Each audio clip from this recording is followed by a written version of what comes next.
tout ton argent aussi. Le gars, il te dit, tu veux tout ton argent. Sur quoi je me base? Sur quelle confiance je me base? Si je t'envoie tout mon argent et puis tu ne viens pas, je fais quoi? Il te rembourse. Tu rembourses comment si tu refuses de rembourser? Ah, donc là, c'est lui. Donc, il y a un problème de confiance de Oui, part et c'est d'autre. ça, c'est ça. Donc, toi, tu dois lui faire confiance, Voilà. mais lui, il ne te fait pas confiance. Voilà. Donc, c'est un système d'avance. Il avance une partie. Il avance une partie. Le reste, là, c'est vraiment aléatoire. Franchement. Ça, C'est compliqué. C'est compliqué. Waouh. C'est compliqué. Et ça, j'en connais ces producteurs. Je connais certains de ces producteurs. Je ne peux pas dire leur nom ici. Pourquoi? Non, je ne peux pas dire leur nom ici. Mais ils se connaissent, ils se reconnaissent.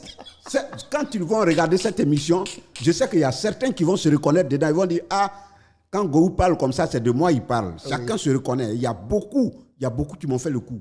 En Côte d'Ivoire, hors de Côte d'Ivoire. Que ce soit en Côte d'Ivoire ailleurs dans les pays africains.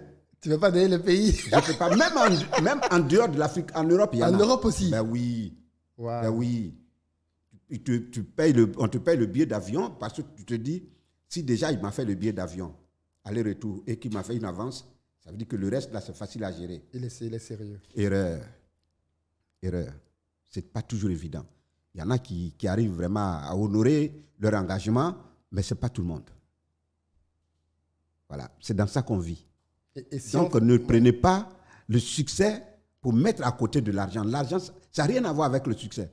Tu peux avoir plein succès. On te voit au sommet de la colline, mais tu n'as rien. Tu n'as rien. C'est dur quand même. Ben ouais, c'est la dure réalité. C'est triste, mais on fait avec. Parce que je voulais te demander si aujourd'hui, en 2024, est-ce qu'un humoriste gagne bien sa vie en Afrique? Un humoriste gagne bien sa vie. Quand tu es bien organisé, tu gagnes bien ta vie. Quand tu écris tes sketchs, tu gagnes bien ta vie. Quand tu es bien suivi, bien encadré, avec un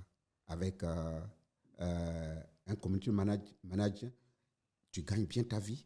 Quand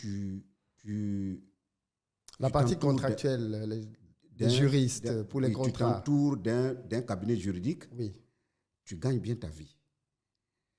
Quand tu es sérieux dans ce que tu fais, tu gagnes bien ta vie. Mais gagner bien sa vie aussi, c'est pas toujours évident. C'est-à-dire, c'est pas toujours le volet que les gens voient. Gagner bien sa vie, c'est quoi? Est-ce que c'est amasser de l'argent? Est-ce que c'est construire une maison? Est-ce que c'est avoir une femme et des enfants? Est-ce que c'est bien se nourrir à la maison? Ou bien est-ce que c'est bien s'occuper de ses parents? Franchement, c'est... C'est tout ça à la fois. Voilà. Parce qu'il faut tout ça pour être équilibré. Bon, effectivement. Un humoriste, aujourd'hui, par exemple, tu as parlé de cachet. Ça veut dire que toi, en tant qu'humoriste, comment tu gagnes de l'argent? Est-ce que c'est quand tu fais des spectacles? C'est quand on t'invite? Est-ce que toi-même, tu fais tes propres spectacles? Moi, je suis un comédien du théâtre. D'accord. Je suis un fruit du théâtre, c'est-à-dire des planches. Et le théâtre, quand tu apprends le théâtre, c'est un aliment complet de l'art. Il y a tout dedans. Il y a la danse, il y a la chanson, il y a le gestuel, il y a le mimique, il y a le fait de savoir lire les couleurs, savoir lire la scène, savoir lire le costume, et savoir, c'est-à-dire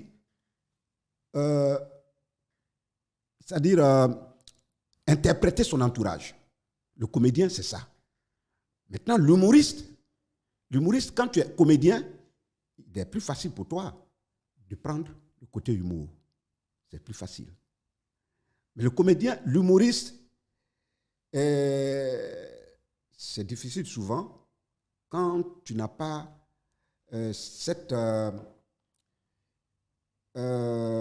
veux dire, ce sérieux en toi. Tu n'as pas cette sécurité en toi. Tu n'as pas cette humilité en toi. Tu n'as pas une réflexion pour dire, est-ce que là, je dois faire mon mea culpa? Est-ce que je dois regarder dans mon assiette pour voir? Est-ce que j'ai pu réserver quelque chose de bon? Qu'est-ce qu'il faut faire? Quand tu ne te poses pas toutes ces questions, c'est sûr que tu vas dans le mur. Quand on a une carrière aussi longue que la tienne, parce que moi, depuis que je suis petit, je te vois faire des films, des comédies, ainsi de suite. on se dit qu'avec une carrière aussi vaste, Go Michel, c'est quelqu'un de très riche. Riche, oui. En argent, hein? En argent. Oui, pas riche. Peut-être que en ça va famille. venir. Peut-être que ça. Je prends, si c'est une bénédiction, si c'est une prophétie, je prends l'onction.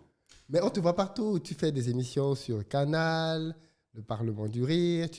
Pendant la Cannes, enfin, on te voit partout. Tout ça, ça vient avec beaucoup d'argent. C'est pourquoi j'ai dit tout à l'heure que le comédien, il doit avoir à son arc beaucoup de cordes. C'est quelqu'un qui doit savoir s'en sortir dans tous les domaines de l'art. Un comédien.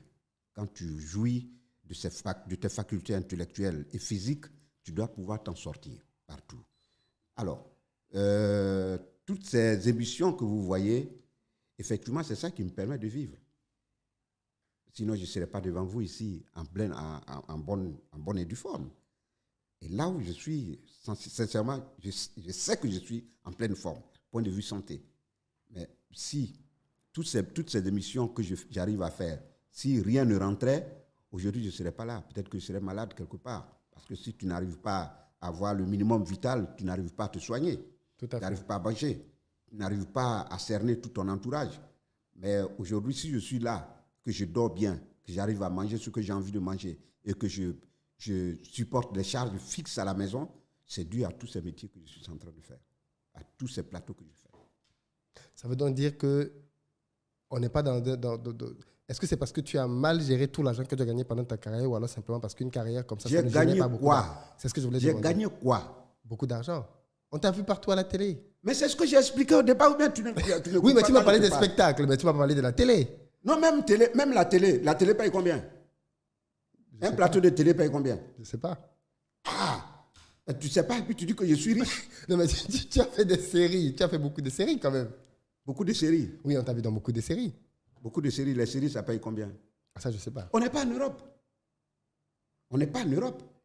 L'Europe, peut-être qu'on te paye à ta juste valeur, mais ici, ce n'est pas le cas. Le réalisateur, il vient te voir et dit, ah, vraiment, j'ai besoin de toi dans tel film. Tu fixes ton cachet, il va pleurer. À côté de toi, vraiment, aide-moi, parce que c'est de l'aide que je veux, aide-moi à me faire connaître, aide-moi à faire ce film, et si ça réussit, voilà ce qui va se passer, voilà ce qui va se passer. Mais ce n'est pas toujours évident que ce soit un gros cachet. Mais ce n'est pas parce que c'est petit aussi qu'on doit cracher dessus. Bien sûr. Si tu as craché sur le petit, tu vas avoir gros. Il est mieux de te contenter de un tien que deux tu auras.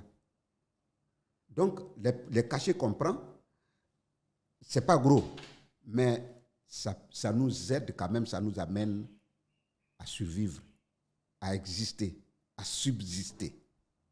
Mais si ça, c'est la condition d'un géant de l'humour comme Go Michel, ça veut dire que les plus petits, comment ils font pour s'en sortir? Ça dépend. Ça dépend. Les chances ne sont pas les mêmes. Les chances ne sont pas les mêmes.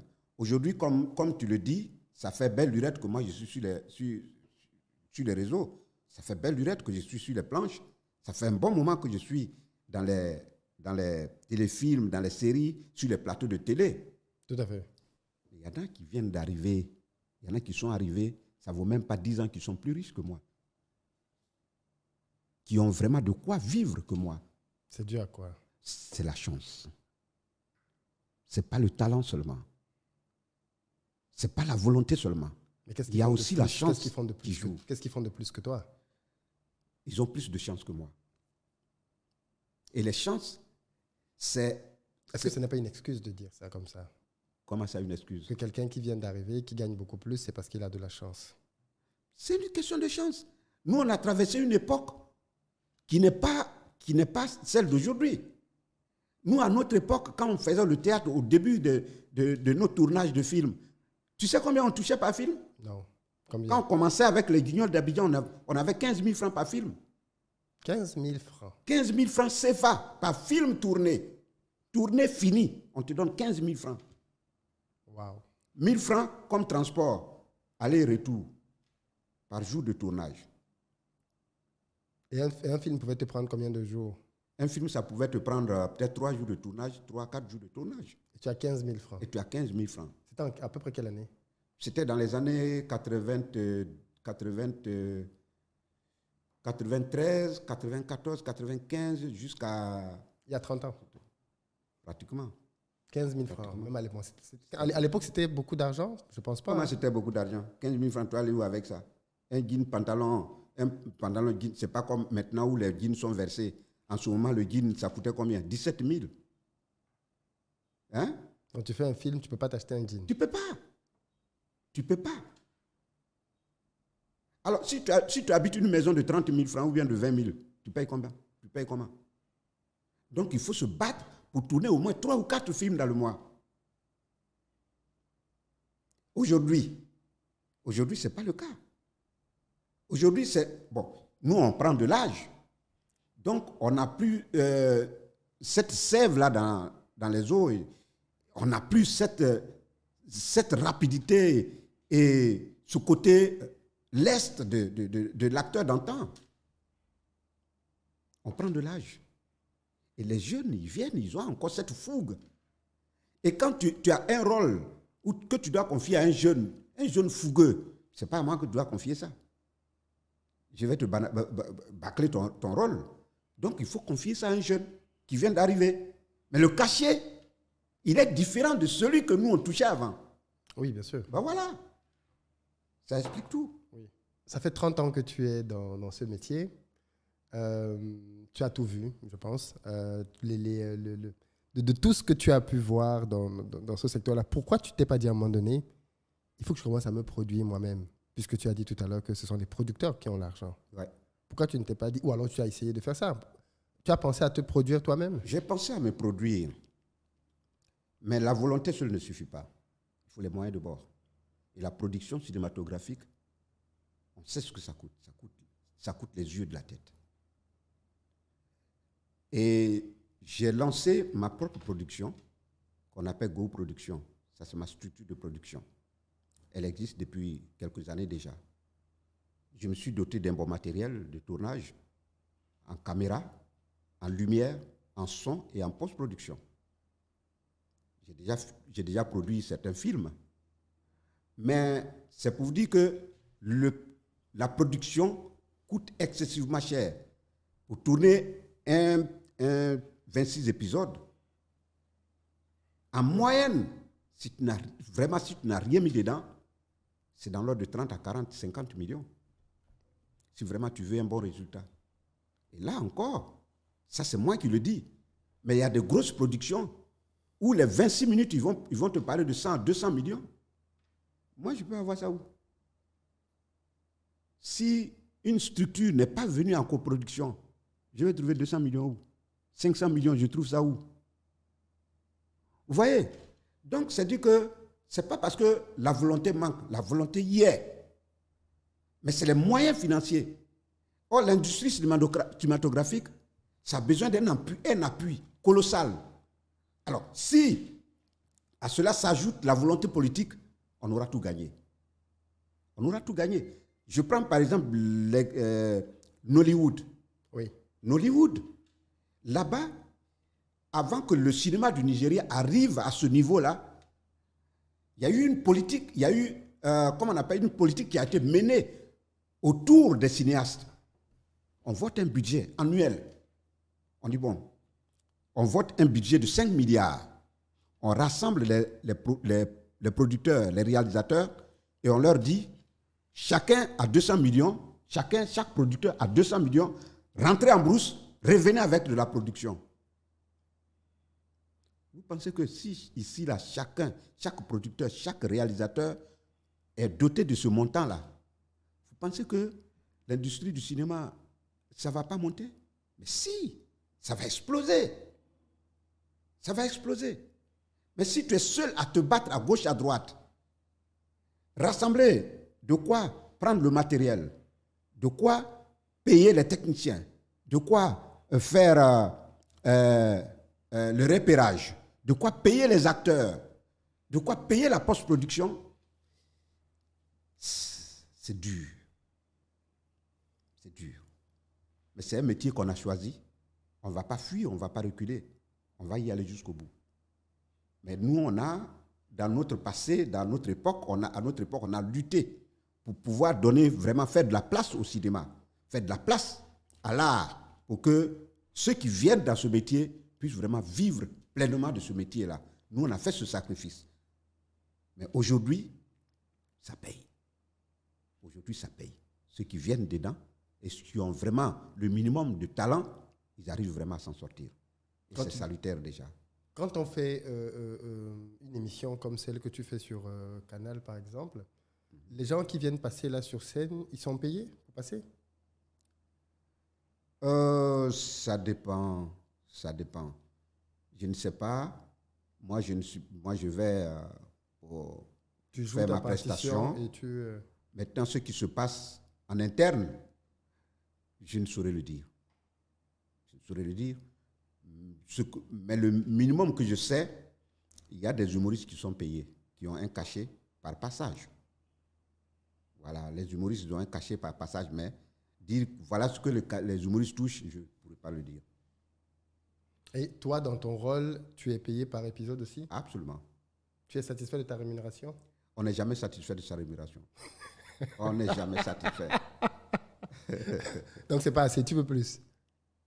Écoutez, même si on me donne 100 millions par prestation, je vais peut-être réclamer 200 millions. Oui, d'accord. Voilà. Ok. Aujourd'hui, où est-ce qu'il y a donc l'argent dans le domaine de l'humour? En France, par exemple, ils font beaucoup de stand-up. C'est un peu ce qui se fait dans l'émission que tu fais sur Canal, des humoristes qui viennent et qui parlent seuls face à un public. Est-ce que ça marche ici? Est-ce que le public est sensible à ce genre de choses? Oui. Oui, tu sais, à l'époque du théâtre, c'était un peu compliqué parce que les sujets étaient choisis. Il y avait le théâtre historique, il y avait le théâtre boulevard, il y avait le théâtre comique. Mais les cibles n'étaient pas les mêmes. Aujourd'hui, quand quelqu'un va au travail avec le dur labeur, avec la pression, avec le stress qu'on vit au bureau, avec les pressions et le stress qu'on vit à la maison aussi, parce qu'à la maison, souvent, ce n'est pas la rose. C'est difficile souvent. Quand tu finis les travaux au bureau, que tu arrives à la maison, il y a encore des cas, il faut gérer, il y a encore des cris, des paroles, des trucs qu'il faut gérer et tout. Le seul lieu où on peut aller vraiment pour se recréer, pour se faire une nouvelle tête, c'est d'aller rigoler un peu. C'est d'aller vraiment se divertir. Et arrivé à un certain moment, l'Ivoirien a compris qu'il faut aller au théâtre, voir les stand-up, rigoler un temps soit peu, puis retourner à la maison. Mais si les humoristes tiennent vraiment le cap, c'est payant, ça paye bien. Ça paye bien, l'humoriste vit pleinement de son art. Mais encore, faut-il qu'il travaille. Faut-il qu'il travaille. Si c'est un musicien, il sort un album, il vit avec l'album là pendant 1 an, 2 ans, 3 ans, 4 ans, 5 ans, le même album. Partout où on l'invite, il joue les mêmes morceaux. Tu invites Alpha Blondy aujourd'hui, il va te jouer Brigadier Sabari. Brigadier Sabari, ça fait combien d'années? Beaucoup. Mais ce n'est pas pareil chez l'humoriste. Quand tu sors, tu crées par exemple une scène aujourd'hui. Tu la joues aujourd'hui. Demain, tu la joues. Après, demain, si tu la joues, les gens vont dire, oh, il manque d'inspiration. Ouais, il manque d'inspiration, il faut chercher encore. Donc, l'humoriste doit travailler d'arrache-pied. Ne jamais s'arrêter de travailler. Faire toujours des recherches. Renouveler toujours. Vider le sac. Et puis, renouveler le contenu. Renouveler le contenu. C'est ça, en fait, la différence entre l'humoriste et le chanteur. L'humoriste a besoin de se remettre en cause chaque jour que Dieu fait. Ça, j'ai déjà joué ça 1 fois, 2 fois, 3 fois au Palais de la Culture. Pour une 4e fois au Palais de la Culture, les gens ne vont pas venir. Si c'est le même spectacle que tu t'en vas jouer, les gens ne viendront pas. On dit, il manque d'inspiration, il joue toujours les mêmes choses. Or, chez les Blancs, on peut programmer le même spectacle pendant 2 mois, 3 mois, le même spectacle. Ça ne change pas. Et le gars, il vient voir au moins 1 fois, 2 fois, 3 fois, 7 fois le même spectacle. Et s'il y a à revenir, s'il faut revenir, il va toujours revenir. Et il vient avec des gens. Il vient aussi avec des gens. Ici, ce n'est pas le cas. Ici, on ne tarde pas à jeter le pot de banane. Mais c'est peut-être parce que le public est plus exigeant ici. Le public est plus exigeant, mais on donne, l'humoriste aussi donne ce qu'il a à donner. Mais arrivé à un certain moment, l'inspiration, ça se bloque. Mais ce que tu as maintenant dans ta gibecière, tu peux vivre de ça. Mais quand tu fais 2 fois, 3 fois, on dit, oh, il faut changer. Et puis, il faut que la tête soit fertile. Et si tu es bloqué, tu fais quoi? Il faut que le public comprenne aussi. Alors, tu n'as pas toujours fait... Alors, justement, comment tu te retrouves dans l'humour? Tu as été formé pour ça à l'école? Non. Moi, je suis autodidacte. À l'école, c'est vrai que je faisais les kermesses et tout. Après l'école, je me suis jeté dans la vie active. Je faisais le théâtre à l'état pur, parce que j'aime beaucoup le théâtre. Ça aide vraiment à se recréer, ça aide à se cultiver, et ça aide vraiment à prendre confiance de soi-même. Et donc, à partir de là, le théâtre et moi, on s'est lié amitié. Et l'humour est venu après. L'humour est venu après. Ceux qui devaient retourner leur veste l'ont fait. Moi, j'ai suivi le mouvement, j'ai retourné ma veste et j'ai appris à faire le stand-up. Il y a beaucoup qui n'ont pas voulu suivre le mouvement du stand-up et qui sont restés dans le théâtre. Aujourd'hui, il y a une différence. Aujourd'hui... Est-ce qu'on peut dire que le théâtre est mort aujourd'hui? Le théâtre n'est pas mort, il existe. Il vit là où il doit vivre. Mais l'humour, il est facile à déplacer. Si, par exemple, tu veux déplacer un humoriste de la France, si tu as payé beaucoup de billets d'avion, peut-être c'est 2. Lui et son manager, peut-être. Mais si tu déplaces une troupe de théâtre, voilà où le bas blesse. Donc, c'est plus facile de déplacer un humoriste. S'il est de taille, si l'humoriste est de taille, s'il tient au moins 1h20, 1h30 de spectacle, tu auras tout gagné. Avec moins de dépenses, plus de gains. Oui. Voilà. Tu as moins de bouches à nourrir, tu as moins de personnes à héberger, tu as moins de billets à prendre. Et après, derrière, les gens, il faut faire la promotion. Voilà. Pour l'événement. Donc, toi, tu as été autodidacte. À quel moment tu t'es dit que tu pouvais faire de cette passion ton métier? Parce que j'imagine qu'à l'époque, ce n'était pas forcément les métiers les plus en vue. Non, ce n'était pas les métiers les plus en vue. Moi, j'ai commencé le théâtre en 1985. C'est là que j'ai commencé à monter sur les planches en 1985. En 1987, 88, début 88, j'ai débarqué à Abidjan pour accentuer mon apprentissage au niveau du théâtre. 88, 89, 90, je jouais déjà dans les grandes pièces. 92, j'ai joué dans la Compagnie nationale de théâtre. 93, 94, j'étais encore dans la Compagnie nationale de théâtre. 95, j'ai joué avec le Village Ki, avec Werewere di King, Bomu Mamadou et autres. À partir de là, je savais que je tenais le bon bout. Je dis, c'est vrai que c'est difficile de se positionner dans ce métier, mais moi, je sais que je vais y arriver. Je sais qu'on va attraper quelque chose au bout du fil. C'est le courage et l'abnégation qu'il faut pour y arriver. Je me suis donné ce courage et cette abnégation-là. Et je me dis, où les autres échouaient, moi je vais réussir là. Si on dit le théâtre ne nourrit pas son homme, parce que c'était ce mot-là qui courait sur toutes les lèvres à cette époque. Le théâtre ne nourrit pas son homme. Mais on s'emprisonne. Quand tu te mets ça dans la tête, tu t'emprisonnes. Tout à fait. Moi, je me suis dit, coûte que coûte, le théâtre va nourrir son homme. On va y arriver ensemble. Et je disais à qui voulait l'entendre, je dis, on verra, d'ici peu, on va voir le bout du tunnel. Vers les années 97, 98, les Guignols effectuaient leur premier déplacement à Paris. C'était la première sortie, notre première sortie, notre premier voyage, mon premier vol. Donc à partir de là, il faut être vraiment bloqué, il faut être bidon dans la tête pour ne pas y croire. Si tu es allé jusqu'à faire des spectacles à Paris et que tu reviens, c'est pas là qu'il faut lâcher la chose. Voilà. Donc on se dit, ça va aller, ça va aller. C'est dans ça va aller, le côté humour est venu. On s'est greffé dessus. Et aujourd'hui, ça va.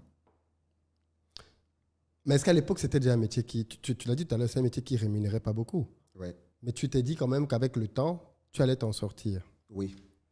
C'est un métier que j'avais choisi de façon délibérée parce que, vous savez, physiquement, c'est difficile pour moi. Les travaux physiques, c'est compliqué. Alors qu'avec le théâtre, j'avais tout. Je me faisais des amis, je faisais des sorties. J'étais vraiment épanoui. C'était le côté argent qui ne suivait pas. Mais je me suis dit, à force de persévérer, ça va suivre. Alors, quand tu lances une carrière dans le domaine de l'humour, moi, la plupart des sketchs que j'ai vus de toi, tes anciens sketchs en tout cas, tu as souvent joué le rôle d'un homme, marié, mais qui était un peu, je ne sais pas si je vais dire un homme battu, mais tu as souvent joué un rôle où tu étais risible, on se moquait de toi. Pourquoi tu as choisi ça? Il faut bien que quelqu'un joue ça. Dans la vie, ces hommes-là, ils existent. Mais personne ne veut ce rôle dans la vie. Personne ne veut ce rôle. Mais pourtant, il faut bien que quelqu'un joue ça. Peut-être que c'est le fait d'accepter de jouer ce rôle-là qui a fait qu'aujourd'hui, je suis là. Mais est-ce que c'est toi qui as voulu jouer ce rôle ou on ne t'a pas proposé de faire ce genre de rôle? Parce que parfois, quand tu commences un rôle, on te propose le même type de rôle. Oui, au Guignol d'Abidjan, oui. On écrivait, c'était nous qui écrivions les textes, les Guignol d'Abidjan. Il y avait le vieux Sidiki, il y avait Sédatif, Maïga, et il y avait Nastou, il y avait Amélie, il y avait Yapo Angèle, Yaps. Donc on était 6. On envoyait un sujet, et puis autour de la table, chacun envoyait les propositions, et le scénario sortait là. On faisait la distribution là en même temps. Mais moi, je ne sautais pas sur les rôles. Chacun prend le rôle qui peut lui aller, et puis on laisse l'autre. Le rôle le moins propre. Je dis, je prends ça. J'enveloppe ce rôle-là, ce personnage comme je peux. Je rends ça, je renchéris comme je peux. J'étudie et je renverse ça à ma faveur. Et puis on va. Quand ça sort, c'est que ce rôle-là que les gens regardent. On dit, Gou s'est taillé la patte. Non. Chacun travaille et puis chacun se donne un objectif. Et dans la vie, c'est comme ça. Quand tu es dans un métier, tu te fixes des objectifs et tu te donnes la force d'y aller. Et c'est comme ça qu'on faisait au Guignol d'Abidjan. Est-ce que ton succès t'a déjà fait perdre des amis? L'argent t'a déjà fait perdre des gens? Des proches? L'argent? Oui. Ou le succès? Non. Par jalousie ou par... Non? Ah oui. Ah oui. Oui. Oui. Qu'est-ce qui s'est passé? Non, je ne vais pas raconter ça. On n'a pas besoin du nom de la personne. Non, mais écoutez... Tu m'as dit que si je cours, tu me suis. Oui, parce que suis-moi. Non. Et tu t'arrêtes, moi je m'arrête. Hein. Oui, tout à fait. Mais si je vois que tu cours plus vite aussi, moi je m'arrête, je reste partout. Écoute, il y a des gens, dans notre milieu, c'est compliqué, ça, dans tous les milieux d'ailleurs. Et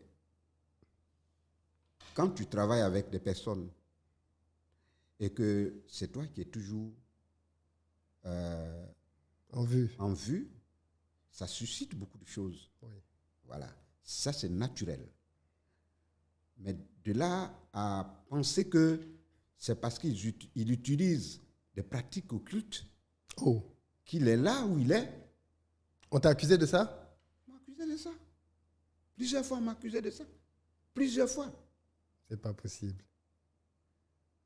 Mais ça dit, ils oublient d'où on est venu. Des gens qui te connaissent depuis longtemps. Des gens qui me connaissent depuis longtemps. Ils oublient le travail que j'abats chaque jour. Moi, je travaille d'arrache-pied. Chaque jour que Dieu fait, je me remets en cause. Je me dis, j'ai rien fait encore. Je suis peut-être sur la bonne voie, mais j'ai encore rien prouvé. Il Il y a encore beaucoup à faire. Si Dieu me donne cette santé, cette longévité, j'ai encore beaucoup de choses à faire. Donc, ce que j'ai fait, c'est du passé. Chaque jour, c'est un challenge. Mais quand tu as déjà un petit succès et que tu t'arrêtes sur ce succès-là, tu n'as rien compris. Tu n'as rien compris. Je crois que le petit succès que Dieu t'a donné là, ça doit te servir de socle. Ça doit te servir de fer de lance pour pouvoir t'épanouir, te lancer. Hein? Mais si tu t'assois pour dire que celui qui avance, celui qui est en train de s'envoler là, il prend les ailes des autres pour pouvoir s'envoler, tu n'as rien compris. Mais c'est une mentalité qu'on retrouve beaucoup dans nos pays. Hein. Quand quelqu'un réussit... Malheureusement. Malheureusement. Et ça, j'imagine que ça fait mal quand ça vient de proches. Ça fait très mal. Ça fait très mal que certains proches ne comprennent pas ça, qu'on te taxe de ce que tu n'es pas, ce que tu ne fais pas. Vous savez, dans la vie, seul celui qui ne fait rien n'a personne pour le critiquer. C'est vrai. À partir du moment où tu entreprends, tu as tout de suite des gens pour te jeter des flèches. Tout à fait. Malheur pour toi si tu commences à pointer le bout du nez, chacun t'envoie les flèches pour te ramener à terre. Mais c'est avec 1001 sacrifices qu'on arrive à tenir la route. Et avec le soutien et la volonté de Dieu, mais quel que soit tes jeux de jambes, tes soubresauts pour pouvoir me ramener à terre, si Dieu a décidé de m'élever, tu ne pourras pas me ramener à terre. C'est comme ça que ça se passe. Non, mais c'est incroyable, parce que même dans le domaine de la comédie, qui est ce genre de pratique, on sait que ça existe effectivement, mais quand on dit qu'un humoriste est allé pratiquer, mais tu as pratiqué pour faire quoi? Pour que les autres ne brillent pas, toi seul tu brilles? Bon, je ne sais pas. Vous êtes tous sur la scène, on vous voit tous jouer. Voilà, je ne sais pas. Chacun, tu reçois ton texte au même titre que moi. Tu reçois le texte et on se met, on travaille sur la même scène. Et on va affronter le même public.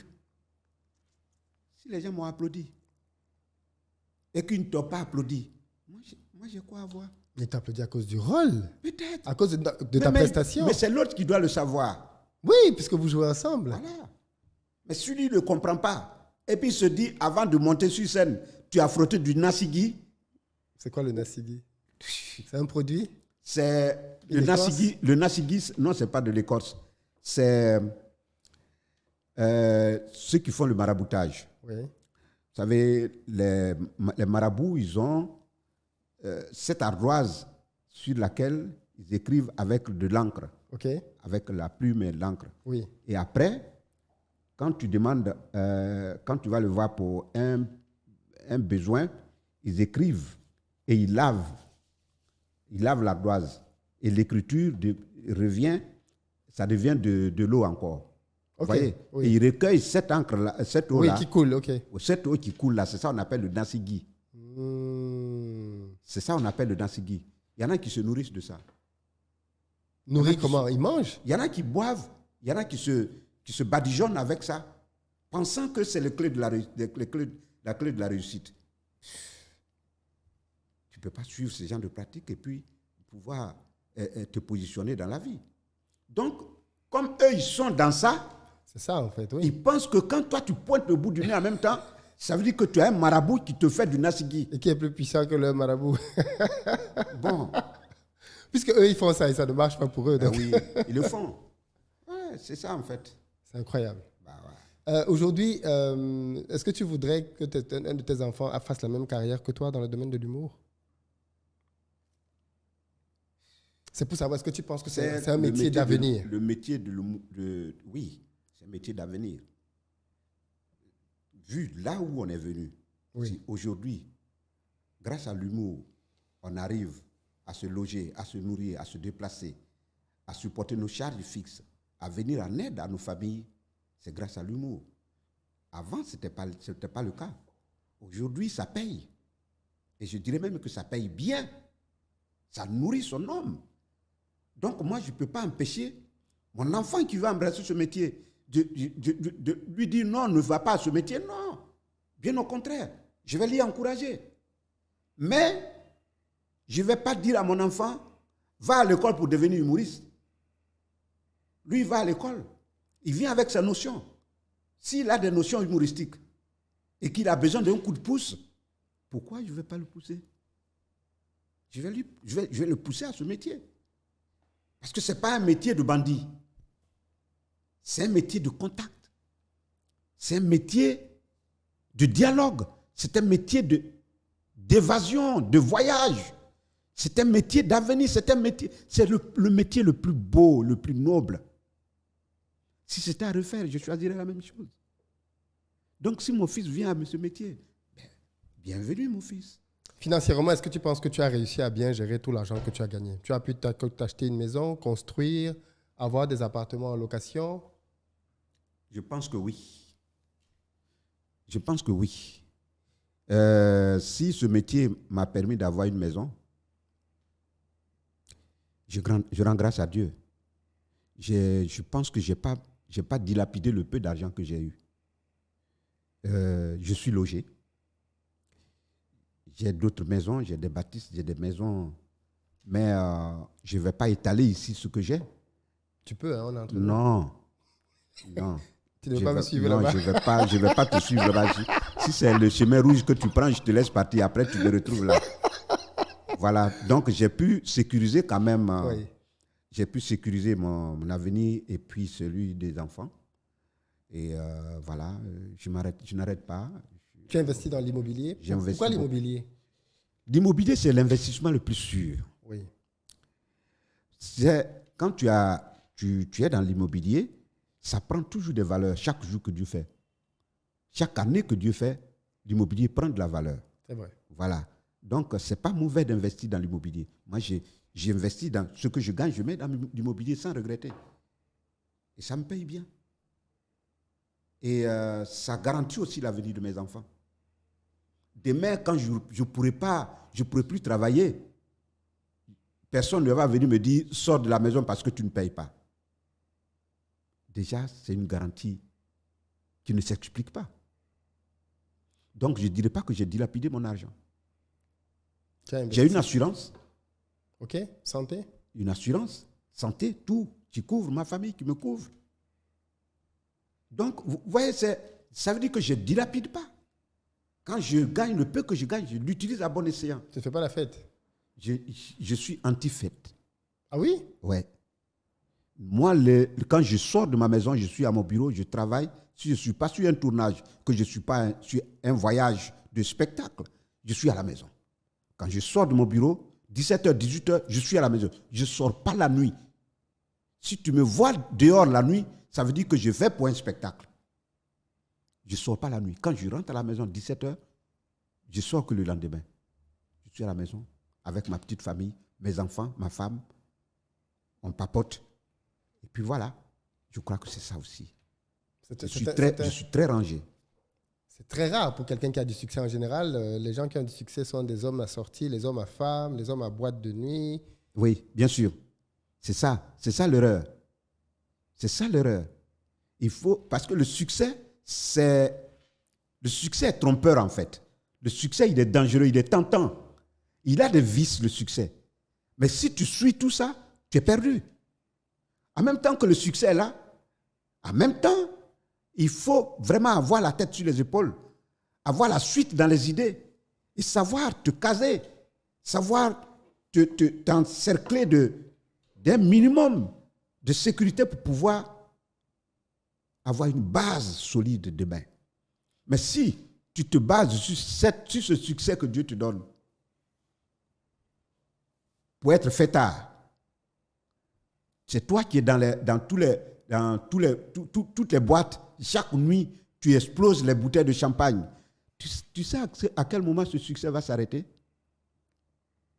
On a vu des gens qui ont eu plein de succès, mais arrivé à un certain moment, ce succès s'arrête. Mais Dieu ne te dira pas à quel moment le succès va s'arrêter. Tout à fait. Bon.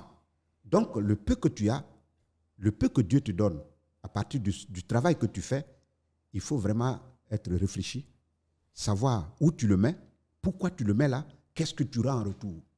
Mais si tu le mets dans des bouteilles de champagne, une bouteille de champagne, ça peut coûter 50 000, ça peut coûter 100 000. Une fois c'est pété pot, ça fait 100 000 francs à moins. Alors que 100 000 francs, ça fait combien de briques? Beaucoup. Bon. Mais d'où te vient toute cette sagesse? Parce que beaucoup d'humoristes et d'artistes ont dilapidé tout leur argent. On connaît beaucoup Je suis sorti d'une famille pauvre. Ah. Je suis sorti d'une famille très, très pauvre. Donc tu connais la pauvreté. Où je connais la pauvreté. Où pour avoir le repas quotidien, c'était compliqué. Le repas quotidien. Et le vieux, lui, il avait fait un accident de chasse, donc il était devenu invalide. Il ne pouvait plus faire les travaux champêtres. Moi, je suis un enfant de village. Je suis né au village, j'ai grandi dans le village. J'ai tout fait, j'ai fait les travaux champêtres avant de venir en ville. Le vieux n'arrivait pas à avoir le minimum. Si bien que quand on partait à l'école primaire, à midi, on n'avait pas à manger. Tu viens, tu tournes, tu vas chez un ami qui peut avoir de la banane bouillie. Si tu as pu avoir un morceau, tu manges ça. Si tu n'as rien eu, tu retournes à l'école avec. Tu retournes à l'école. C'est dans ça que j'ai grandi. C'est dans ça que nous avons grandi. Donc, et cette pauvreté, avec la maladie qui m'ont éjecté des bancs de l'école depuis très tôt. Tu as arrêté à quelle classe? J'ai arrêté en CM2. Tu t'exprimes super bien. Ah, merci. Peut-être que c'est dû au théâtre. C'est pourquoi je dis que je suis autodidacte. J'ai arrêté mon cursus scolaire au CM2. Je n'ai pas mis un seul pied dans une salle de collège. Et donc, à partir de là, il faut voir que la vie, elle a d'autres dimensions que les autres ne peuvent pas imaginer. Donc, quand tu sors de cette famille, de cette pauvreté, sachant que si ça chauffe, tu n'as personne derrière sur qui compter. Il n'y a pas de pilier sur lequel tu peux t'agripper au cas où le vent va t'emporter. Tu sais ce que tu dois faire. Là, tu sais ce que tu dois faire. Tu n'as pas le droit à l'amusement. Si tu vois certains qui n'arrivent pas à se donner ce petit cadre de sécurité, ça veut dire que quand ils regardent derrière, peut-être qu'il y a l'oncle qui est directeur de société, ou bien peut-être qu'il y a un cousin qui est ministre, mais moi, je n'ai pas ça. Mais pas toujours, Michel, puisqu'on a vu beaucoup de personnes qui étaient des artistes, qui ont eu beaucoup de succès. Bon, peut-être pas beaucoup d'argent, on ne sait pas, mais ils ont eu beaucoup de succès. Et à la fin de leur vie, ils n'avaient même pas d'argent pour se soigner. Ils font des appels aux dons. C'était à quelle époque? C'est de ça que je t'ai parlé tout à l'heure. C'était à quelle époque? Si c'était à l'époque des années 80-90 jusqu'à 2000, le succès n'est pas lié à l'argent. Tu peux avoir un plein succès, mais l'argent ne suit pas. Tu es d'accord avec moi? Oui. Ce n'est pas comme aujourd'hui, où tu sors, tu peux enchaîner 3-4 spectacles, tu peux rentrer avec 3-4-5 millions. Ce n'est pas la même chose. Donc ceux-là, s'ils ont eu à avoir ce succès et qu'ils n'ont pas pu avoir une assise financière, il ne faut pas leur en vouloir. Il ne faut pas leur en vouloir. Ils auraient voulu aussi avoir quelque chose, avoir autant d'argent, économiser, puis réaliser certains trucs, mais si l'argent ne suit pas, tu ne peux pas réaliser. Il faut d'abord se nourrir avant de penser à économiser. Si tu n'arrives déjà pas à manger, à nourrir ta petite famille, à payer ta maison, tu vas économiser comment? Bon, et ceux qui ont eu de l'argent et qui ont dilapidé dans la fête, il y a aussi des gens comme ça. Oui. Ceux-là, ils ne poussent pas loin leur réflexion. Ils n'ont pas poussé parce qu'ils se sont dit, ce succès-là va être éternel. Éternel, c'est ça. Il y aura toujours l'argent. Oui, il y aura toujours l'argent. Mais entre aujourd'hui et demain, il y a un rideau noir. Tu ne sais pas ce que demain te réserve. Peut-être que la fin de ton succès, c'est aujourd'hui. Tu ne sais pas. Tu ne sais pas quel problème tu vas croiser demain qui va chuter ton succès. Oui. Et quand ton image prend un coup, c'est tout qui part avec. Vous voyez? Moi, je ne suis pas un homme à scandale. Je ne suis pas un homme à scandale. Je sais ce que je suis. Je sais d'où je viens. Je connais mes charges. Je sais ce que je fais. Je fais très attention à là où je dois poser le pied. Et comme un caméléon, avant de poser le pied, je tâte d'abord le sol pour voir si ça peut supporter mon poids. Si je vois que ça vacille, que mon poids va dépasser là où je dois déposer le pied, je le retire. Ce n'est pas mauvais. Ce n'est pas mauvais d'avoir essayé. Mais il faut faire très attention. Moi, je fais très attention à là où je vais, mes actions, ma prise de parole, ma manière de faire, ma manière de m'asseoir, ma manière de regarder les autres. Je fais très attention. C'est très intéressant. Très, très intéressant. Ça veut dire que tu es très économe alors? Tu épargnes beaucoup? J'épargne beaucoup. Effectivement. J'épargne beaucoup. Un homme qui n'épargne pas est un homme sans avenir. L'épargne, c'est ça qui fait l'homme. L'épargne, c'est ça qui retrace ton parcours. L'épargne, c'est ça qui te donne un socle, une base solide. Mais si tu n'as pas d'épargne, tu ne vis pas. Tu existes, mais tu ne vis pas. Oui, mais c'est dangereux. On peut te dire aussi, il faut profiter de la vie. Il faut se faire plaisir quand même. À quoi ça sert de gagner l'argent là si demain on va mourir, on ne profite pas? C'est quoi se faire plaisir? C'est quoi? Le plaisir de la vie, c'est quoi? Très bonne question. Pour beaucoup de gens, c'est aller avec les femmes, c'est aller en boîte de nuit, c'est manger dans les grands restaurants, rouler dans les belles voitures. Ok. Le succès, quand je dis que le succès, il est dangereux, il est même mortel si tu ne fais pas attention. Il faut aller avec les femmes. Ok, tu es un homme. Tu es un homme à succès. Et donc, les femmes, quand tu vas essayer de draguer les femmes, c'est sûr que ça va venir. Mais ta vie peut s'arrêter là. Tu ne sais pas avec qui tu pars. Tu ne sais pas avec qui tu pars. C'est très dangereux. Les femmes, elles sont nécessaires. C'est-à-dire, on a besoin de la femme pour avancer. Mais faire de ta vie, de résumer ton existence à courtiser les femmes, tu n'as pas une longue carrière, tu n'as pas longue vie. Ça, c'est un. Deux. Comment tu peux être sûr de ça? Comment je peux être sûr de ça? Que tu n'as pas une longue carrière, tu n'as pas une longue vie. Pourquoi tu penses que suivre des femmes, ça va diminuer la longueur de ta carrière? Il y a des gens qui sont dans la carrière tu depuis suis la longtemps, femme. Ils suivent les femmes. Ils suivent les femmes, ils ne savent pas où ils vont. Ils ne savent pas où ils vont. Dans la vie, quand le succès est là, c'est là il faut faire attention en même temps. Tu choisis une. On n'a pas dit que tu ne fais pas d'escapades. Mais de moins en moins, il faut vraiment réduire. Moi, je sais ce que je vis. Moi, j'ai choisi vraiment de me caser, avoir une ligne de vie normale. Ce n'est pas évident pour l'autre aussi. Mais la femme, elle est nécessaire, elle est tout pour nous, mais en même temps, si tu veux vraiment faire de ça ta vie, tu peux y perdre la vie. Et tu peux aussi ne pas pouvoir économiser. Et si tu as pu économiser avant de le faire, toute ton économie peut chuter. Je ne te dis pas, les grands footballeurs qui amassent des milliards, c'est quoi qui fait leur chute? Les femmes. Bon, c'est pas moi qui te l'ai dit. Hein. C'est pas moi qui te l'ai dit.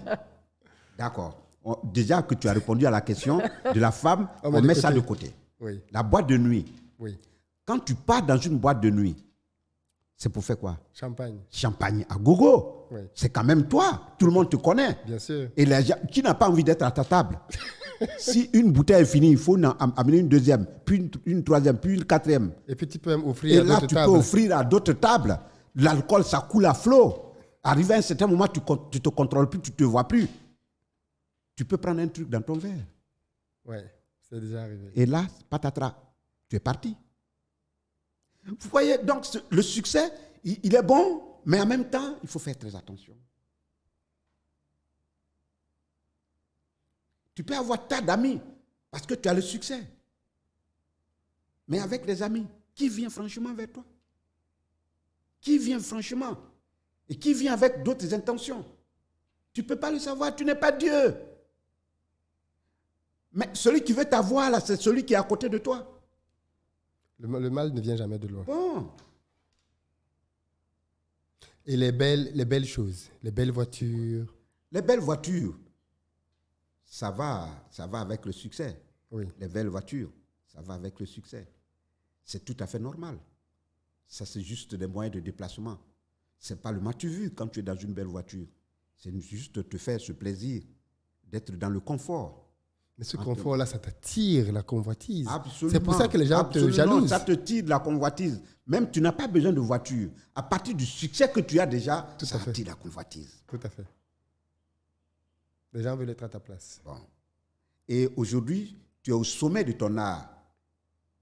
Et tu roules dans les Ororo, dans les Yango, dans les Baka, dans les bus. Tu trouves ça normal? Non, toi-même, tu n'es pas cohérent. Si tu as une voiture qui est tout le temps au garage, attends, c'est pas normal. Mets-toi au moins dans le confort. Parce qu'aujourd'hui, tu vis, demain, tu ne vis pas. C'est vrai. Bon. Donc, toi, tu penses que c'est important d'avoir un minimum de confort pour soi quand même?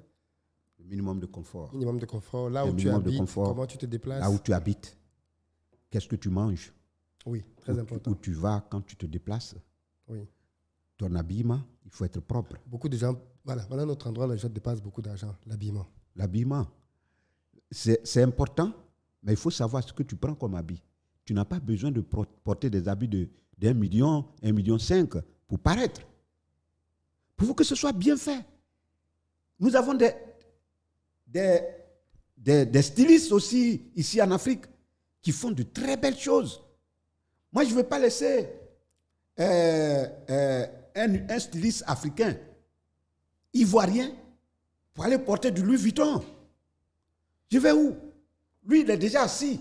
Financièrement, il est assis. Mon frère qui fait de bonnes choses, il a besoin de promotion. Pourquoi ne pas lui donner cette chance? Il fait de bonnes choses.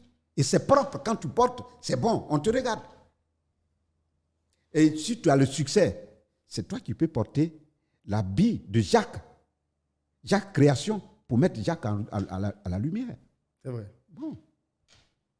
Mais une question très importante, et je pense que les jeunes vont attendre ta réponse là-dessus. Comment tu fais pour résister à toutes les tentations? Aujourd'hui, avec les réseaux sociaux, tu vois tout le monde bien habillé, tout le monde va à Sydney tous les week-ends. C'est difficile quand on est jeune de résister, même quand on n'est pas une star. Comment toi, qui es déjà une star en plus, tu dis que tu finis ta journée de travail, tu rentres à la maison, mais comment? On t'appelle, on te propose des choses. Comment tu fais pour dire non? C'est pourquoi j'ai dit, dans la vie, il faut savoir ce que tu veux. Il faut savoir ce que tu veux. À partir de ce que tu fais, tu te fixes des objectifs et tu te donnes la force, le courage pour pouvoir avancer dedans. Tu peux faire un discernement quand, par exemple, il y a une situation qui se place devant toi. Tu peux savoir tout de suite, en analysant la situation, savoir c'est bon pour moi ou c'est pas bon. S'il y a des doutes, il ne faut pas y aller. S'il y a des doutes, il ne faut pas y aller. Le fait de ne pas y aller, tu ne vas pas mourir, ça ne va rien t'enlever. Bien au contraire, tu conserves tes forces. Oh, parfois, on a l'impression que si je ne vais pas à cette soirée, j'ai raté quelque chose. Bon, tu n'as rien raté. Tu ne vas jamais aller à toutes les belles soirées du monde. Celles que tu dis, tu taxes de belles soirées, c'est moche pour certaines personnes. Ça veut dire que dans la vie, c'est comme la femme. Tu te dis, ah, celle-là, elle est tellement belle, si je n'ai pas mis celle-là dans ma gibecière, ça veut dire que je n'ai pas vécu. Tu la prends. Demain encore, tu vas trouver une encore plus belle que celle-là. Tout à fait. Ainsi de suite. Mais tu ne vas jamais finir, tu ne vas pas finir toutes les belles femmes du monde. Tu es qui? Tu es comment? Tu ne peux pas. Chaque jour que Dieu fait, tu vas en rencontrer plus belle. Tout à fait. Mais est-ce que c'est à chaque rencontre, tu vas mettre ça dans ton sac? Tu vas où? Et la vie, c'est comme ça. Donc, à partir du moment où tu as le minimum vital, si Dieu t'a aidé, parce que dans la vie, quand tu n'as pas une bonne épouse, tu as raté ta vie. Mais si Dieu t'a donné une bonne épouse... C'est quoi une bonne épouse? Une bonne épouse, c'est celle qui est à ton écoute. C'est celle qui partage tes peines et tes joies. Une bonne épouse, c'est celle qui t'accueille à la maison quand tu es fatigué, que tu rentres du travail. C'est celle qui te couvre d'amour et d'affection. Une bonne épouse, c'est celle-là même qui met sa main à la pâte, à la cuisine, pour dire, je ne laisse pas le repas de mon mari à une autre personne. Moi-même, je mets la main à la pâte. Pendant que tu manges, elle est assise à côté de toi. Tu n'as pas besoin de quelque chose. vous parlez de projets, vous parlez d'avenir, vous parlez de vos enfants, comment orienter vos enfants, comment éduquer vos enfants. Vous comprenez? C'est ça la bonne épouse. Mais comment on fait pour la reconnaître? C'est Dieu. C'est Dieu qui oriente. Elle peut te donner des indices. Au départ, tu peux te dire, voilà la femme idéale. Mais dedans... Dès que tu la fais rentrer à la maison, elle va te faire voir toutes les atrocités du monde. Oui. Mais c'est Dieu qui guide. Donc si tu tombes sur la bonne femme, tu auras tout gagné. Un jeune qui nous suit là maintenant et qui veut réussir dans la vie, qu'est-ce que tu lui donnes comme conseil? Un jeune qui Peu importe le secteur. Qui veut réussir. Oui, il veut s'en sortir. Il vient d'un milieu pauvre. Il vient d'un milieu pauvre. Il n'a qu'à compter sur lui-même. Il n'a qu'à compter sur lui-même. Parce que dans la vie, tu ne peux pas compter sur des promesses. Tu ne vis pas de promesses. Quand tu vis, tu dépenses l'argent qui est dans ta poche. Tu ne dépenses pas l'argent qui est dans la poche de quelqu'un. Quelqu'un qui te dit, je te promets 100 000 francs, demain je te donne 100 000 francs. Et puis tu commences à prendre des crédits en attendant cet argent, mais tu es mort. Tu es mort. Donc, pour quelqu'un, pour un enfant, pour un jeune qui veut vraiment se lancer dans la vie active, tu dois d'abord compter sur toi-même. Compter sur ton fighting spirit, compter sur ta hargne de vaincre, ta force d'affronter les difficultés de la vie, parce que les difficultés, il en aura. Ta force de respecter celui qui est en face de toi. Ta force de respecter le travail que tu fais. Ta force de faire un sacrifice, le sacrifice de toi-même par rapport au travail que tu fais. Ne t'assois pas pour dire, l'autre va le faire pour moi, l'autre va le faire pour moi, pour que je puisse bénéficier. Non, il n'y a que toi qui puisses te prendre en charge et puis te faire la place au soleil. Personne ne le fera pour toi. Même si tu as un frère qui est directeur de société, il ne viendra pas te fabriquer. Lui, il est directeur de société, il s'occupe de sa famille, il s'occupe de ses charges. Tu ne vas pas constituer pour lui une charge encore. Peut-être qu'il va t'aider de temps en temps, mais il ne va pas te fabriquer. Compte sur toi-même. Va, travaille d'arrache-pied. Sacrifie-toi, travaille. Et puis croire au travail, en ce que tu fais. Parce que quand tu travailles, tu te mets dedans, tu te sacrifies, tu vas à fond. Au bout du fil, tu as le résultat. Mais quand tu doutes, tu fais un choix. Et tu doutes de ce travail que tu es en train de faire. Ce travail aussi va douter de toi en ne te nourrissant pas. C'est tout à fait normal. Tout à fait. Voilà, c'est ce qu'on disait du théâtre avant. Le théâtre ne nourrit pas son homme. Donc, quand tu viens dedans, tu as déjà ça en tête. Tu dis, de toute façon, le théâtre ne nourrit pas son homme, donc j'attends pas grand-chose. Mais si tu dis ça déjà, tu vas vite me résigner. Nous, on a cru à la chose. Aujourd'hui, ça va. Personne ne dit... Avant, là, c'était difficile de rencontrer une famille qui encourage son enfant à aller au théâtre. Non. Mais c'est une voie de perdition totale. C'est la voie des paresseux, de ceux qui n'ont pas envie de faire quelque chose. À cette époque-là, c'était ça. Mais aujourd'hui où je te parle, quand on lance un casting de cinéma, mais c'est des milliers de personnes. Il y a des parents qui poussent leurs enfants, qui refusent, qui grillent même leur poste, et puis accompagnent leurs enfants à ce casting. Tellement ils ont envie que les enfants pratiquent ce métier. Ça veut dire qu'on ne s'est pas trompé. Quand tu dis que tu épargnes, est-ce que tu as des règles de gestion? Par exemple, si tu gagnes 10 millions, est-ce que tu te dis, je vais épargner tel montant, je vais investir tel montant? Absolument.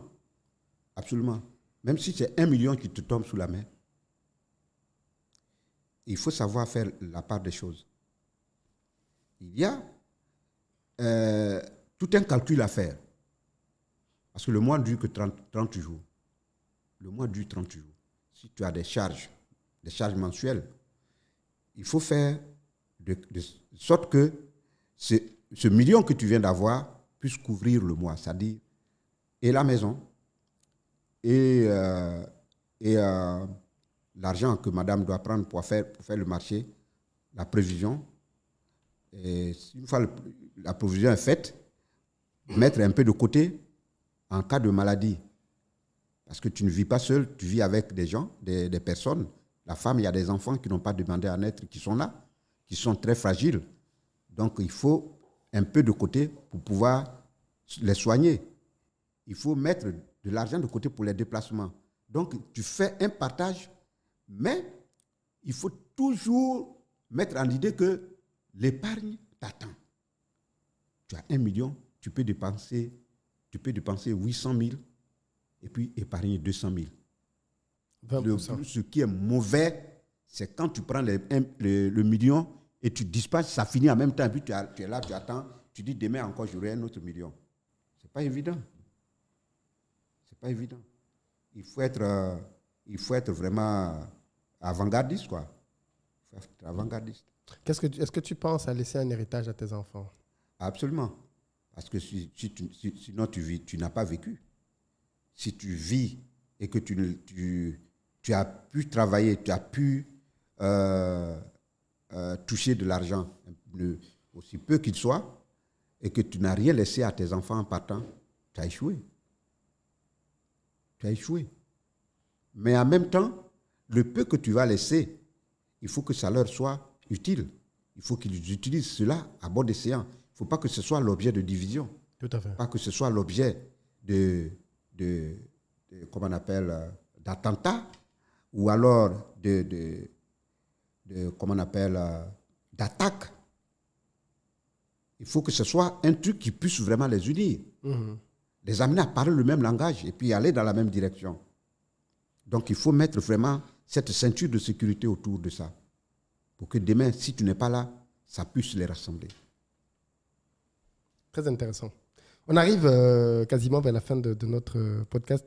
Michel, est-ce que tu as, sur les écrans, on voit que tu es très proche de pas mal de personnes. Est-ce que dans la vraie vie, tu as de vrais amis de longue date? Oui, j'ai des amis. J'ai des amis. J'ai des amis, il y a Dao. Quand tu regardes le Parlement du riz, le soldat du Parlement, voilà. Lui, c'est quelqu'un que j'ai connu avant même que je vienne à Abidjan. Quand j'étais à Gagnois, j'écoutais beaucoup le théâtre radiophonique. Le théâtre radiophonique, Dao et Adrienne Coutouan jouaient dans une troupe de théâtre à Abobo qu'on appelait le Fétiche et Burnéen. Donc je les connaissais déjà de nom quand j'ai décidé de venir à Abidjan. Quand je suis arrivé, la troupe répétait à Abobo au centre culturel.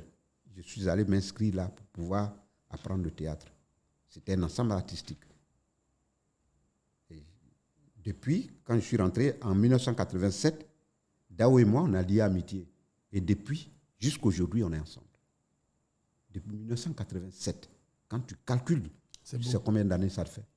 Bientôt 40 ans. Mes années de dur labeur, quand j'étais blanchisseur, j'ai été blanchisseur de 88, 89, 90, 91, 92, 93, 94.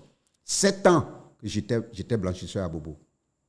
Je lavais, je repassais les habits des gens. Ah oui? Oui. Je lavais à la main, pas à la machine. À la main. Et je repassais les ballots d'habits qui revenaient. Wow. Dao était là avec moi quand je faisais tout ça. Mais pendant que quand on était là, quand je finis de repasser, le petit temps creux, on prend nos pièces, nos brochures de théâtre et on commence à faire des répétitions, des lectures. C'était ça en fait. Donc Dao et moi, on revient de très loin. Après, j'ai connu Boïri Michel. Michel Boïri, avec la Compagnie nationale de théâtre en 1992, 93, par là. Je suis voilà quelqu'un de très aimable. Boïri est un acteur talentueux, qui est pétri de talent, ce monsieur. Et je prenais du plaisir à le regarder jouer. Et je me dis, à quel moment je vais arriver à jouer comme ce monsieur-là? Le monsieur, il a un génie, il est extraordinaire. Au théâtre comme en tournage de film. Il a un naturel qui ne dit pas son nom. Lui et moi, on est restés amis. Et jusqu'à aujourd'hui, on est amis. Il y a Michel Blas, d'Igbe Cravate, qu'on juge de loin, on taxe de méchant, de malparleur, comme on le dit chez nous ici. Mais c'est quelqu'un, tu le juges comme ça, quand tu ne le connais pas, quand tu ne l'approches pas. Mais quand tu rentres dans son collimateur, quand tu rentres, c'est-à-dire tu le prends à côté de toi, tu découvres un homme avec un grand cœur. Les gens se demandent, mais attends, Go, comment tu fais pour marcher avec Dupé? Je dis, mais c'est parce que vous le jugez de loin. Sans le connaître. Rapprochez-vous de lui. Vous ne le connaissez pas. Évitez de juger les gens quand vous ne les connaissez pas. Mais c'est ce qu'on vit, malheureusement, aujourd'hui avec les réseaux sociaux. On a toujours quelques questions qu'on pose ici en sortie d'émission. Comment un pauvre trouve une femme? Comment un pauvre trouve une femme? Ben, écoute, on ne demande pas à un pauvre d'aller se marier à une femme riche. Le mouton broute là où il est attaché. Donc, si, par exemple, je suis pauvre et que je suis au village, forcé, je vais trouver une femme de mon milieu, obligatoire, qui va accepter d'aller au champ avec moi, qui va accepter de m'accompagner partout où je vais pour mes travaux champêtres. Et on vit ensemble. À partir du moment où vous partez ensemble au champ, vous revenez ensemble avec ce que vous avez pu avoir dans le champ. Vous revenez, elle rentre en cuisine, elle cuit ton riz avec peut-être une pâte de piment avec gombo. Vous mangez une fois, vous êtes rassasié, vous êtes content, vous prenez la vie du bon côté, vous causez bruyamment et vous faites vos enfants. Qu'est-ce qui prouve que parmi vos enfants, il n'y a pas un qui va sortir du néant et puis vous tirer de ce que vous vivez? Vous voyez? Comme tu as parlé d'enfants, ça amène à une autre question. Une des situations qu'on voit souvent dans nos pays en Afrique, ce sont des gens qui font des enfants, beaucoup d'enfants, dont ils n'ont pas les moyens qui n'ont pas les moyens de prendre en charge, et ils se retrouvent à envoyer ces enfants dans la famille, chez un oncle, chez une soeur, chez un frère. Qu'est-ce que tu penses de ça? Ça, ce n'est pas une vie. Ok. Ce n'est pas une vie. On ne t'oblige pas à faire ces enfants. Vous savez, si c'est au village, pour des raisons de travaux champêtres, à l'époque, on disait que les enfants, beaucoup d'enfants, c'est la main-d'œuvre. Mais il faut scolariser les enfants. Tu as dit la main-d'œuvre au champ. On ne demande pas aux enfants, on ne met pas les enfants au monde pour qu'ils travaillent au champ. Ça, c'était avant. C'était avant. Donc, même maintenant au village, quand tu fais des enfants, il faut calculer. Il faut calculer. Déjà, avec ta seule main, tu vas au champ avec ta machette. Tu vas débroussailler, tu vas travailler comment? Pour pouvoir ramener de l'argent, nourrir ta petite famille, habiller ta petite famille, soigner ta petite famille, même quand on est au village. Scolariser ses enfants. Donc, il ne faut pas exagérer, quoi. Il ne faut pas exagérer. Des gens à qui tu apportes tes enfants, eux aussi peuvent faire des enfants. Mais s'ils ont décidé de limiter, ce n'est pas pour aller prendre des enfants d'autrui et puis les amasser à la maison. Non. Si tu as fait 10 enfants, ça veut dire que tu as la possibilité de prendre ces 10 enfants en charge. Si tu ne peux pas, ne le fais pas. Tu peux te limiter à 2, 3, au plus. Mais si tu dis non, tant qu'il y en a, il faut faire. Mais non, tant qu'il y en a, il faut faire. Moi, je ne t'ai pas amené à faire ton enfant, donc ne me demande pas de t'aider à prendre un enfant. Non. On va dire que tu es méchant. Ben, écoute, à partir du moment où tu pointes déjà le bout du nez, accepte qu'on te traite de méchant. Si tu veux qu'on te traite de gentil, tu ne pourras jamais rien faire pour tes enfants. Dans la vie, c'est ça. Si tu veux que tout le monde dise « Ah, il est gentil, il est ouvert, il est gentil », ça veut dire que tu dilapides. Ça veut dire que le peu que tu gagnes, au lieu de mettre cela au profit de tes enfants, tu mets ça au profit des enfants d'autrui, des enfants du dehors, au détriment de tes enfants. Ce que tu mets dehors, tu peux épargner ça pour l'avenir de tes enfants. Mais tu veux que les gens au dehors disent « Ah, tel, il est gentil, il est gentil ». Personne ne va dire « Il est méchant ». Celui qui vient avec son problème en même temps, vous. Celui qui vient avec son problème, vous. Attends, mais tu vas rien pouvoir faire dans ta vie. Accepte un moment qu'on te dise « Il est méchant ». Même Dieu qui nous a créés, il y a certains qui le traitent de méchant. Dieu qui nous a créés. Qui sommes-nous? Qui sommes-nous? Donc, vis, mais ne vis pas au-dessus, au-delà de tes moyens. C'est pourquoi on dit, là où ta main arrive là, c'est là que tu dois mettre ton étoffe. Pour que demain, quand tu auras besoin d'utiliser cette étoffe, tu prennes ça sans avoir besoin de l'aide de quelqu'un. Merci beaucoup, Go Michel, d'être venu nous voir sur ce podcast. C'est juste une question de temps. Moi, je n'ai pas vu le temps passer. C'était très passionnant de discuter avec toi. Les amis, nous arrivons au terme de notre émission avec Go Michel. J'espère que, comme moi, vous avez pris énormément de plaisir à l'écouter, à le découvrir sous un autre angle, un angle sérieux dans lequel il ne fait pas de blagues. Il parle de sa vision, de son parcours, de sa carrière, de ses challenges, de ses difficultés, sans jamais fuir. Il m'a dit... cours, je vais te suivre, et il m'a vraiment suivi partout pendant l'émission. Dans les commentaires, posez des questions. Dites-nous ce que vous avez pensé de l'épisode. Moi, je ressors de là avec beaucoup d'apprentissage, beaucoup de sagesse, et c'est aussi pour ça qu'on tenait à l'inviter ici aujourd'hui. Vous l'avez compris, c'est quelqu'un qui a la tête sur les épaules, qui est parti de pas grand-chose et qui est parvenu à se bâtir une carrière plus qu'honorable et qui a, je pense, beaucoup de sagesse, beaucoup de sagesse. On l'a entendu en tout cas. J'espère que ça vous permet de voir le chemin par lequel on passe pour réussir. Rendez-vous dimanche prochain, même lieu, même heure, pour une autre émission avec un autre invité. D'ici là, je vous dis peace.